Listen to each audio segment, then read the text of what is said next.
my next guest, let's get to him. One of my favorites, a best friend of mine. I cannot believe he is gracing. I hardly believe that you're here. Can we see Brian? Is Brian All-Pro running back, two-time Pro Bowler, Philly Eagles Hall of Famer, Brian Westbrook? Welcome to Up and Adams. Oh, thanks so much for having me. I've been waiting, I've been begging to come on the show, but finally I'm here. Finally, you were here, and it's your week, right? Let's fly, Eagles, fly. You got Chris Long on the show. I'm trying to get Howie Roseman on the show, but I wanted to start my week with you. You know something, my friend, about big plays in New Orleans, in the playoffs, divisional round matchup. Take me back, baby. January 13th, 2007. I need you to talk me through this 62-yarder. Well, this was a good play. You see the great blocking that I had in front of me, and I barely made it to the end zone. I found a way to get in, but listen, anytime you're inside that dome, the fans, they're right on top of you, the excitement. There's my boy Dante Stallworth, but listen, it all starts up front. That's where it starts for that team that I was on that year. It also is exactly where it starts for this football team, for the Philadelphia Eagles. It starts up front on both sides of the ball. Yes, I feel like Saquon's getting all the love. The O-line's doing their thing. You just gave the O-line love on that run as well. Speaking of these long touchdown runs, Saquon's just been doing it all season, all playoffs long, of course. Some people are saying that Spags' defense won't give up the big play to him. Do you agree? You know, Spags has just done a great job. He was with me in Philadelphia, then we played against him a bunch when he was in New York, the defensive coordinator up there. They do a great job of gap filling, playing great sound football up front. And this defense has been tough to run the ball against all year. This is what I know about the Philadelphia Eagles. That offensive line has just done a great job of creating space. When you look at Saquon and what he's been able to do, you're talking about somebody that's not getting touched on the average to 4 or 5 yards down the field by any defender. That's because the offensive line is just doing a great job, and also because of the threat of the run with the quarterback. And so when I think about it, it's going to be a great matchup. But I do believe in offensive line dominance. I do, and I have seen this offensive line do things to some great defensive lines all year long and in the past as well. And Saquon has truly reaped the rewards of that offensive line dominance. Is it possible to take Saquon out of the game? Well, it is, yeah. You can certainly take a running back out of the game, but you have to put 8 or 9 guys in the box. That's what you have to do to stop the run. Anybody can be stopped, but you have to dedicate so many people to stop the run that now you're going to leave yourself wide open in the pass game. And Jalen Hurts is capable in the pass game to be able to throw the ball down the field. Here's the other part about that, Kay. If you key only on Saquon, you want to take away everything that Saquon does, that means that Jalen Hurts, who still has the ability to run the football, that means he has the bootlegs that are an option there. The RPOs are an option as well. So if you sell out to try to stop Saquon, you have to be worried about the passing game with A.J. Brown and Devontae Smith, but also his ability, Jalen Hurts' ability to run the ball as well. Are you worried about if Saquon wins a Super Bowl? Like when we're talking about like the Eagles legends, like you're my guy, LaShawn's my guy. Like where's Saquon if he wins?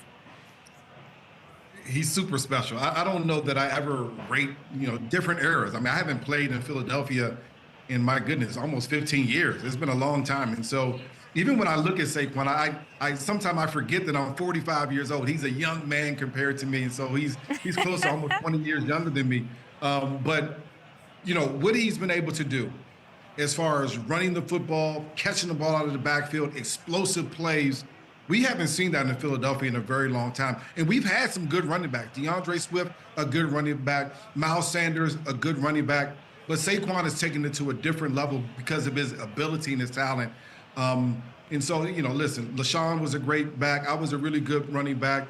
Saquon has really done things special here in Philadelphia this year. I'm so glad that we have him on our football team. There's a longevity thing, though. Because I think about you, and you're an absolute icon. What does Saquon Barkley need, in your opinion, because you're the perfect person to ask, what does he need for his career as an Eagle to be considered undeniably the best Eagles running back? What does he need? I don't know that he gets that title because he's only been here a year, right? And so he's only been here a season. So I don't want to say he's undeniably the best he can be ever considered the best Eagles running back, because you're right, it does take some longevity. But winning the rushing title, that was part of it. I think winning a Super Bowl makes you special. No matter what city you're in, it makes you special. And so they have to go out there and find a way to win this weekend. And, all the other accolades and being considered the best ever, that will come in the future for him. But the most important thing this week is trying to find a way to be an impactful player in the Super Bowl, the most important game that our game has. When you were an Eagle, Howie Roseman wasn't the GM, right? But he was in the building. He was around. Did you know him at all? Like, what were your impressions of Howie Roseman back in that time? I did know Howie at the time. And, Joe Banner was the GM. Howie was basically his assistant.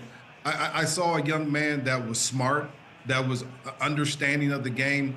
The biggest thing, and probably the difference that I saw between Joe and Howie, is that there was a relationship with the players. I see with Howie, him being around the players a lot more. And that's important to today's players. You want the GM to be around your guys, to have an understanding of the personalities of the young men on your ball club. And Howie's just done a terrific job of that. And I think if I want to look back in my career and look back in my relationship with Joe Banner at the time, I wish I would have had a better relationship with Joe. I think things would have possibly been different the way some of our contract negotiations would have went.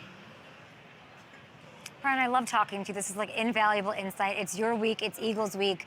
I love that I've heard you give so much credit to Jalen Hurts, how he can manage the offense and the game, which is the toughest thing to do, right? What is the biggest misconception about Jalen Hurts? Well, everyone is saying, when he only throws for 150 yards, that he can't throw for 300 yards, that he can't carry the football team. And I just don't believe that that's true.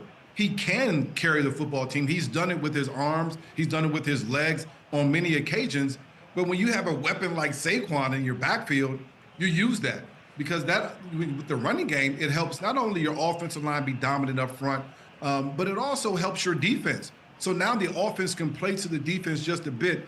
And just because Jalen is not throwing the ball 30 times a game and throwing for over 250 yards a game, that does not mean that he cannot do it. He's done it plenty of times before.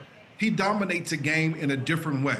He's not going to be Patrick Mahomes where you're going to throw the ball 30 to 35 times a game. He's going to dominate the game by managing it, by handing it off, by getting the ball to the right players at the key situations, by converting on third down, using his legs when he needs to. That's how he manages the game. And because, most importantly, that's what he's asked to do. Not because he can't do other things, but that's what he's asked to. And so I think he gets a bad rap because of that. But when you talk about qualities of a great quarterback, he has all those great things. Decision-making, rhythm throws, getting the ball out to the right receivers at the right time. He can do all those things. He hasn't been called upon to do it very much this season because of the dominance of Saquon. But he can do it. We've seen it. We saw it in the previous Super Bowl. It wasn't enough, though, Brian. That's what sucks, because you got this lunatic on the other side who's unbeatable, seemingly, when the game's close in the fourth. What kind of a lead does Brian Westbrook need to feel comfortable going into the fourth quarter that the Eagles can close it out? Listen, we all understand who Patrick Mahomes is. He's a special player. He's a guy that can get it done on so many different levels. I don't know that you're ever comfortable with any lead when you have Patrick Mahomes there against you. I don't think you're ever comfortable. I think you just say, listen, we want to control the football. We want to make sure that we have, at least 14, 21 points if we can, that type of lead. But Patrick Mahomes is special. Travis Kelce is special. What Andy Reid is able to do as far as getting people in space and making people miss and all these different things by play design is super special as well. And so I don't know that there's a number. You just have to keep the ball out of his hands. Please, just don't let him have it at the end of the game. Figure it out. Don't do what the Niners did last year. That happened. I was pulling my hair out. I was pulling these extensions right out of my head watching that game. Let's talk about Andy Reid. I love your relationship. I don't quite know it. I'd like to know a little bit more. Take me into it. He drafts you. He's your head coach your entire legendary career in Philadelphia. You went to a Super Bowl with him, and you still text. You text after every game, apparently. What were the texts like after the conference championship? Well, I'm always congratulating Coach. I mean, he's just, because of the time that we spend in Philadelphia, He understood me as a player, understood where on the positions on the field that I wanted to get the ball at. He understood how to find space for me. He also appreciated my educational background as well. And so you talk about a man that cared so much about you on the field, but also cared about you off the field. That's super important to players. You want a coach that cares that your family is doing well. You want a coach that cares that your brother is doing well. Those types of special things, those things carry those relationships on, and it's really carried our relationship on during his time in Kansas City. And we do text. We text all the time. I certainly talk about some of the plays that he runs, and we have conversations really more about congratulating him on his success and all the things that he's doing there in Kansas City, but also about the types of plays that I would love to have had in the system when I was there as well with him in Philadelphia. And so a great man, a great leader. And when I talk about the keys to success for Andy Reid, because he understands his players, because he's built that relationship so well with his players, he now knows where that player needs to get the ball. He now knows how to create space for Travis Kelce. They say, listen, Travis Kelce, you have the whole middle of the field. Go find a way to get open. And he continues to do that. But that's because Andy Reid understands Travis needs space to get open. And then we understand also that Patrick Mahomes will find him. And so Andy just does a great job of empowering his players and getting them in the space that they can be successful. That's what the best coaches do. When do you think he'll be done? Listen, he keeps winning championships. Why would you ever stop? As long as you have Patrick Mahomes as your quarterback, if you're Andy Reid, you just keep coaching because Patrick Mahomes is special. I don't know, because you could just you into a rare area. Yeah. You just keep coaching.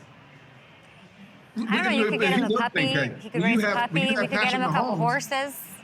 Well, no, he doesn't want horses. But I mean, Patrick Mahomes is 29 years old. So what are you saying?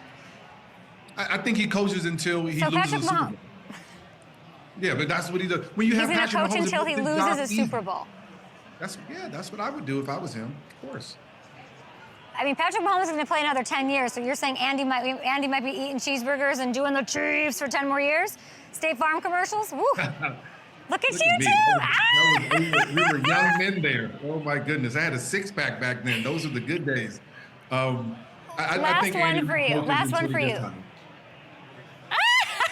When did you know he was going to be what he is now? Give me the one quick moment where you're like, I will believe that he's about to win 4 rings. What was the moment? I don't know that it was a moment that I just believed that he would win 4 rings. But when we saw the combination of him and Patrick Mahomes together, those first couple seasons, you're like, oh, this is going to be special. And they already had a decent defense. They already had some Pro Bowlers on that side of the ball.